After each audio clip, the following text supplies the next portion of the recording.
Good evening students. Economics की class में आपका स्वागत है। पिछली क्लास में हमने इस चैप्टर की शुरुआत की थी जिसका नाम है कलेक्शन ऑफ डेटा यानी आंकड़ों का संकलन। किसी सांख्यिकीय अनुसंधान में जो आंकड़ों का संकलन है वो महत्वपूर्ण भूमिका निभाता है, क्योंकि अगर जो आंकड़े हैं वो एक्यूरेट कलेक्ट नहीं होंगे, संग्रहित नहीं होंगे, तो जो भी सांख्यिकीय अनुसंधान का निष्कर्ष है, रिजल्ट है, वो सही नहीं आएगा।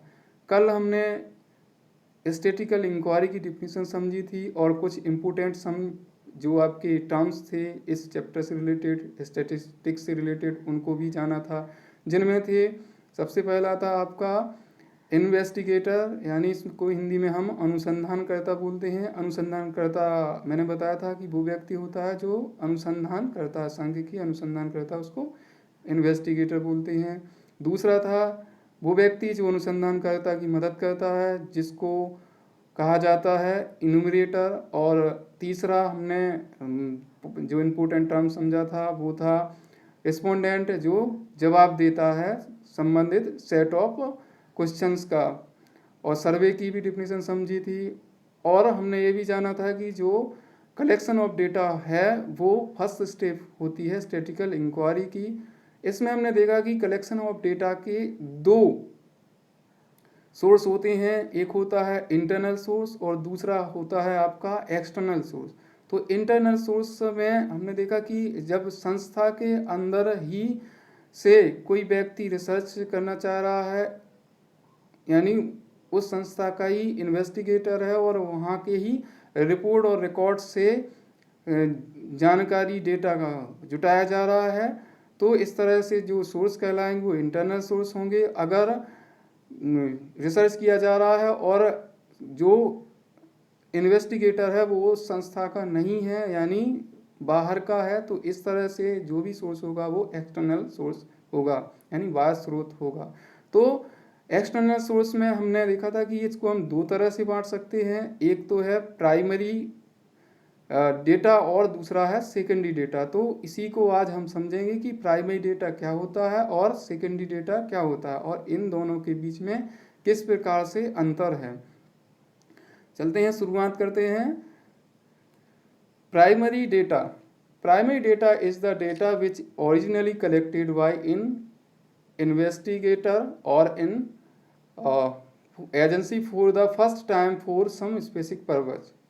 यानी जो प्राथमिक आंकड़े हैं वो किसी अनुसंधानकर्ता, किसी एजेंसी द्वारा पहली बार कलेक्ट किए जाते हैं, किसके लिए? कुछ स्पेसिफिक पर्पज के लिए, कुछ विशेष उद्देश्य की पूर्ति के लिए। मौलिक रूप से जब आंकड़ों को कलेक्ट किया जाता है किसी अनुसंधानकर्ता या एजेंसी के द्वारा, तो उस तरह के आंकड़ों को, उस तरह की डेटा को हम प्राइमरी डेटा बोलते हैं।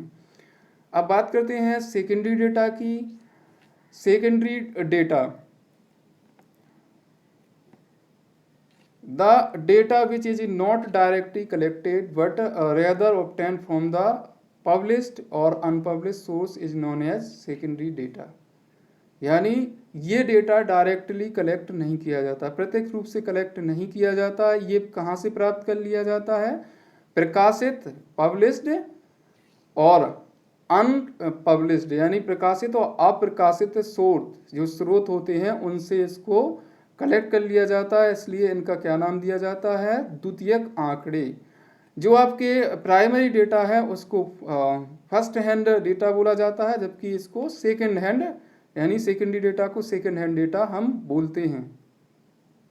अब एक एग्जाम्पल के माध्यम से भी हम इसको समझ सकते हैं। जैसे हर 10 साल में हमारी जो भारत सरकार है वो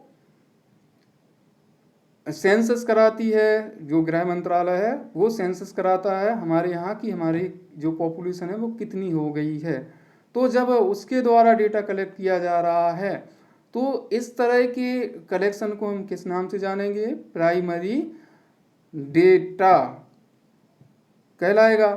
लेकिन अगर उस डेटा को जो कलेक्ट कर दिया गया है, किसके द्वारा कलेक्ट कर दिया गया है? सरकार के द्वारा, और उस डेटा का यूज किसी अन्य व्यक्ति ने अपने अनुसंधान में, अपने रिसर्च में, अपने जो सांख्यिकीय अनुसंधान उसमें यूज कर लिया, प्रयोग कर लिया, तो इस तरह से जो डेटा लिया है उसने, तो वो वही क्या हो जाएगा, सेकेंडरी डेटा कहलाने लगेगा। यानी सरकार ने कलेक्ट किया तो वो प्राइमरी हो गया, और उसका किसी अन्य व्यक्ति ने अपने उद्देश्य के लिए यूज बाद में कर लिया, क्योंकि वो तो कलेक्ट हो ही गया है, तो फिर वो सेकेंडरी डेटा कहलाएगा। तो हम यहाँ इन दोनों के बीच में अब डिफरेंस समझेंगे कि इन दोनों में क्या अंतर है। Difference between primary data and secondary data. तो सबसे पहले हम जो कॉलम बना हुआ है वो है बेसिस, प्राइमरी डेटा और फिर सेकेंडरी डेटा। यहाँ पर क्या है, डेटा, सेकेंडरी डेटा। सबसे पहले मीनिंग समझते हैं इसकी, कि मीनिंग के बेसिस पे क्या है।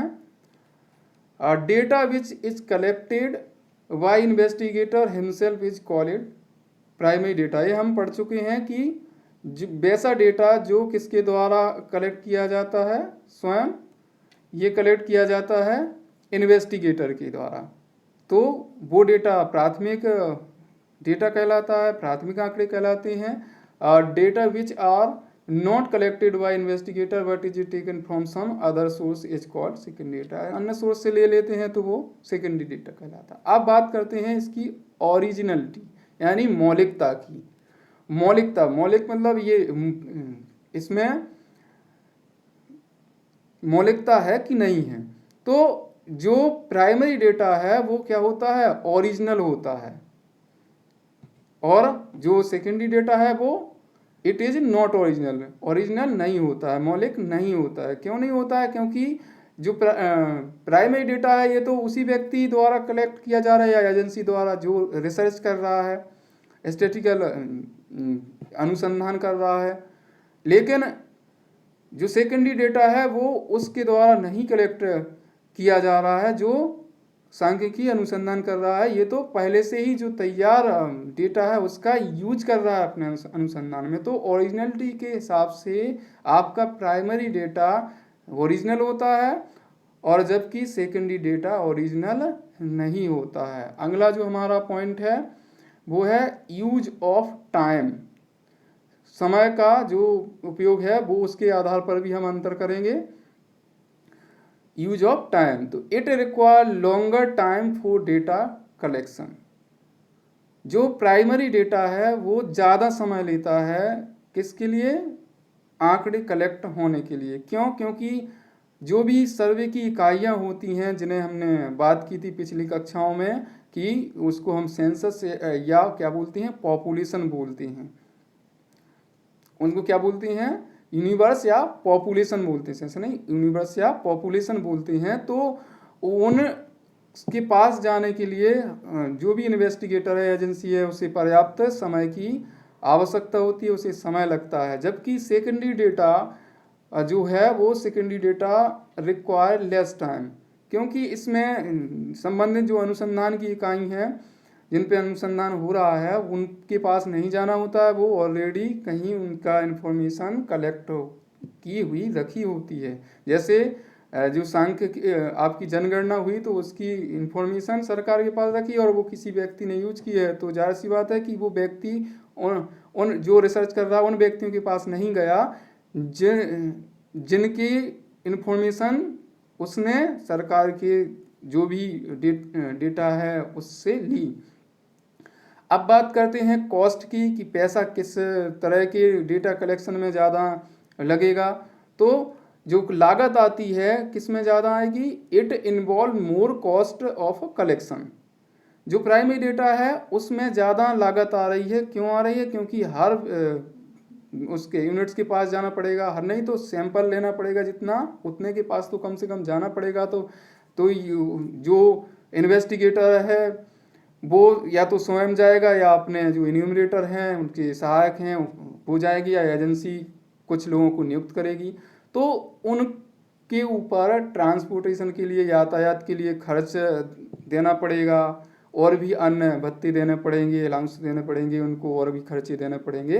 तो इसमें क्या हो जाएगा, जो खर्च होगा वो ज़्यादा हो जाएगा। जबकि जो सेकेंडरी डेटा है it involve less cost of collection, ये बहुत ही क्या लगता है इसमें कम लागत आती है, लेस कॉस्ट आती, क्यों आती है? क्योंकि इसमें किसी तरह से ज़्यादा जो मैन पावर है उसको लगाने की ज़रूरत नहीं होती है, क्योंकि ये पहले से ही कलेक्ट किया रहता है, केवल संबंधित जो भी संस्था है या व्यक्ति से उससे इजाज़त लेनी होती है और हम सांख्यिकी अनुसंधान में उसको यूज कर सकते हैं।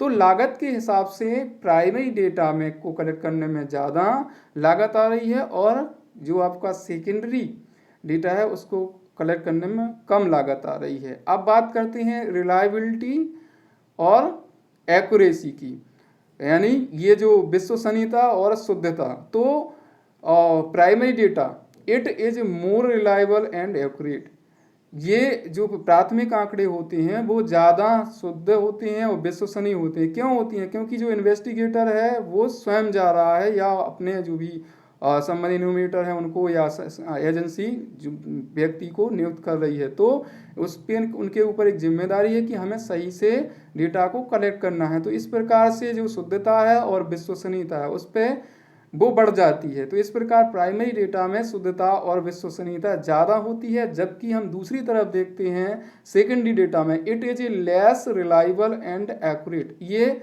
क्या होता है? ये कम विश्वसनीय होता है और एक्यूरेट, क्योंकि ये किसी और संस्था ने संग्रहित किया होता है, किसी और इंडिविजुअल ने संग्रहित किया होता है, जबकि इसका यूज किसी दूसरे पर्सन या संस्था एजेंसी द्वारा किया जा रहा होता है। तो इस पे हम जल्दी से भरोसा नहीं कर सकते, यानी इसकी विश्वसनीयता और जो शुद्धता है वो कम होती है। किसके लिए? जिस चीज़ के लिए रिसर्च किया जा रहा है उसके पर्पज से। अगला जो हमारा पॉइंट है वो है एडिटिंग। इसको देखते हैं, एडिटिंग यानी उसमें सुधार की जरूरत है कि नहीं है। तो ये जो प्राइमरी डेटा है it need not be edited before use, प्रयोग से पहले इसको एडिट करने की जरूरत नहीं है। किसको? प्राइमरी डेटा को, प्राथमिक आंकड़ों को। क्यों? क्योंकि वो उसी पर्पज के लिए कलेक्ट किया जाता है, हमने मीनिंग में देखा है, तो फिर उसको हम एडिट क्यों करेंगे? और जबकि हम दूसरी तरफ देखते हैं secondary data it need to be edited before use, इसको एडिट करने की आवश्यकता होती है, सुधार करने की आवश्यकता होती है। कब? जब इसको हम यूज के लिए लाते हैं, यानी प्रयोग से पहले इसको हम सुधारते हैं कुछ। अब बात करते हैं प्रिकॉशन, यानी क्या सावधानी रखनी चाहिए जब हम इन डेटाओं को कलेक्ट करते हैं। तो प्राइमरी डेटा में there is no great need for precaution while using primary data, यानी जब प्राइमरी डेटा को हम यूज करते हैं तो हमें कोई बड़ी सावधानी रखने की आवश्यकता नहीं होती, क्योंकि उसमें एक्यूरेसी, रिलायबिलिटी, ओरिजिनलिटी ये सब ज़्यादा होती हैं, तो ज़्यादा सावधानी रखने की यहाँ ज़रूरत नहीं होती। जबकि सेकेंडरी डेटा में यही चीज़ें एक्यूरेसी, रिलायबिलिटी, ओरिजिनलिटी ये क्या होती हैं? कम होती हैं। तो यहाँ देखते हैं secondary data should be use with great care and caution, यानी जो द्वितीय का डेटा है वो सर्वे में या अनुसंधान में तभी उपयोग करना चाहिए जब इसमें क्या रखना चाहिए? ज़्यादा सावधानी और केयर रखना चाहिए, यानी अधिक सावधानी से ही इसको हमें यूज करना चाहिए। अब अगला जो हमारा पॉइंट है वो है ऑर्गेनाइजेशन फैक्टर, यानी संस्थागत जो कारक है, संस्था कारक है, तो उसको समझते हैं। Collection of primary data, collection of primary data require elaborate organisation set up. जब हम प्राथमिक डाटा या डेटा को कलेक्ट करते हैं तो हमें एक संस्था की ज़रूरत होती है, तो हमें संस्था की सेटअप करने पड़ता है। किसके लिए? प्राइमरी डेटा को कलेक्ट करने के लिए। लेकिन अगर हम वही दूसरी तरफ देखें सेकेंडरी डेटा के लिए, तो there is no need for organisational setup in case of secondary data, यानी द्वितीयक आंकड़ों के लिए हमें कोई संस्थागत सेटअप करने की आवश्यकता नहीं होती है। ये बिना संस्थागत सेटअप के भी किया जा सकता है। तो हमने ये विभिन्न पॉइंटों के माध्यम से इनमें अंतर किया। अब हम एक जो चीज़ है विशेष ध्यान देने वाली उसको समझ लेते हैं।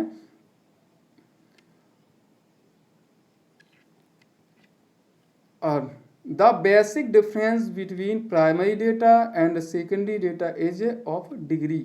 इसका मतलब है कि जो मुख्य अंतर है किसके बीच में, प्राइमरी डेटा और सेकेंडरी डेटा के बीच में, वो किसका है, डिग्री का है। डिग्री मतलब मात्रा का है। तो यहाँ इससे आशा ये है कि जो आंकड़े होते हैं वो इस पे निर्भर करते हैं कि वो कहाँ से लिए जा रहे हैं। अगर कोई संस्था स्वयं कलेक्ट कर लेती है डेटा तो वही प्राथमिक आंकड़े हो जाते हैं, और उसी संस्था का अगर किसी अन्य व्यक्ति ने अपने अनुसंधान के लिए यूज कर लिया तो वही किस में बदल जाते हैं, सेकेंडरी डेटा में।